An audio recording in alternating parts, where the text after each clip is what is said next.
జకర్యా గ్రంథము 13వ అధ్యాయము. ఆ దినమున పాపమును అపవిత్రతను పరిహరించుటకై దావీదు సంతతి వారి కొరకును యెరూషలేము నివాసుల కొరకును ఊట ఒకటి తీయబడును. ఇదే సైన్యములకధిపతియగు యెహోవా వాక్కు. ఆ దినమున విగ్రహముల పేర్లు ఇకను జ్ఞాపకము రాకుండా దేశములో నుండి నేను వాటిని కొట్టివేతును. మరియు ప్రవక్తలను అపవిత్రాత్మను దేశములో లేకుండా చేతును.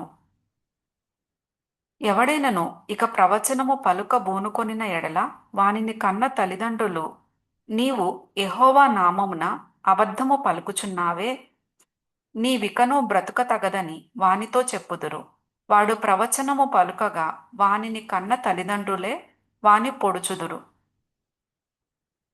ఆ దినమున తాము పలికిన ప్రవచనములను బట్టియు తమకు కలిగిన దర్శనమును బట్టియు ప్రవక్తలు సిగ్గుపడి ఇకను మోసపుచ్చకూడదని గొంగళి ధరించుట మానివేయుదురు.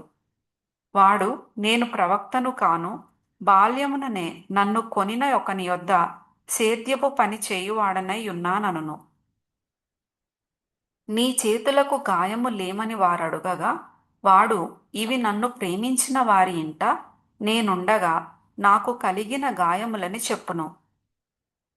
ఖడ్గమా, నా గొర్రెల కాపరి మీదను నా సహకారి మీదనూ పడుము. ఇదే సైన్యములకధిపతియగు యెహోవా వాక్కు. గొర్రెలు చెదరిపోవునట్లు కాపరిని హతము చేయుము. చిన్నవారి మీద నేను నా హస్తము నుంచుదును. ఇదే యెహోవా వాక్కు. దేశమంతటా జనులలో 2 భాగముల వారు తెగవేయబడి చత్తురు. 3వ భాగము వారు శేషింతురు. ఆ 3వ భాగమును నేను అగ్నిలో నుండి వెండిని తీసి శుద్ధపరచినట్లు శుద్ధపరతును. బంగారమును శోధించినట్లు వారిని శోధింతును. వారు నా నామమును బట్టి మొర్రపెట్టగా నేను వారి మొర్రను ఆలకింతును. వీరు నా జనులని నేను చెప్పుదును. యెహోవా మా దేవుడని వారు చెప్పుదురు.